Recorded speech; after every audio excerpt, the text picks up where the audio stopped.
ডিম chop without আলু। Q শক লাগা না? আসেন আসলে দেখি ডিম চপ উইথাউট আলু, মানে আলু ছাড়া ডিম চপ। আসেন খেলাটা শুরু করি।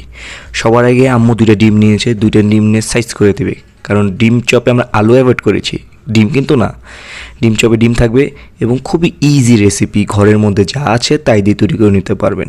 প্রথমে আম্মু পেঁয়াজ এবং ধনিয়া পাতা কাঁচামরিচ দিয়ে এটাকে বেসন দিয়ে ভালোভাবে মিক্স করে নিল। এখানে আমাদের আলুর জায়গায় যে আসছে যে ভদ্রলোক সেখানে এসে পড়বে, সেটা হলো আমাদের বেসনটাকে ভালো মতো অ্যাড করে নেবেন। এই মশলাটা ভালো যখন মাখু করবেন তখনই কিন্তু আমরা হলো কাজটা করতে পারবো। এখানে হলো আম্মু ম্যাগি মশলা অ্যাড করেছে, ম্যাগি মশলা এটা রাঁধুনি মশলা 5 টাকারটা, এবং পানি অ্যাড করে দিয়েছে।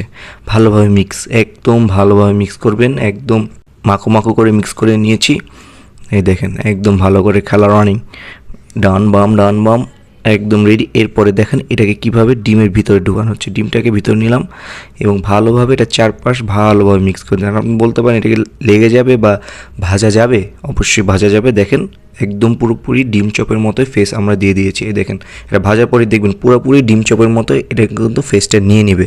একটু সময় নিয়ে রান্নাটা করবেন, কারণ যখন এটাকে আপনার ডিম চপের শেপে আনবেন তখন একটু কষ্ট হয়, কিন্তু ইজিলি আপনার একটু সময় নিয়ে আস্তে ধীরে করবেন, যেহেতু বেসন এটা রিল্যাক্সে পুরাটাই নিয়ে নেবে। এই দেখেন পুরা ডিম চপ রেডি, পুরা ইউনিক টেস্ট আসবে, খেতে ভালো লাগবে। কতই আর ডিম চপ আলু দিয়ে ভরে কিমা ভরে খাবেন, এইটা দিয়ে ট্রাই করেন। আপনি বলতেন বেসনের টেস্টেই খারাপ লাগবে, অবশ্যই না, কারণ বেসন সবসময় ইউজ করেন আর বেসনের মধ্যে আমরা হলাম ধনেপাতা কাঁচামরিচ এবং পেঁয়াজটা অ্যাড করে দিয়েছি, তার সাথে কিছু মশলা, সামান্য মশলা, এবং ভিতরে তো অলরেডি ডিম আছেই। এটা ট্রাই করবেন, অবশ্যই ভালো লাগবে আমরা আশা করি।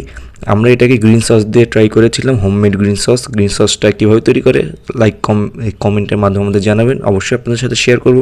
আশা করি ভিডিওটা আপনার ভালো লেগেছে। লাইক কমেন্ট শেয়ার দিয়ে আমাদের পাশে থাকবেন।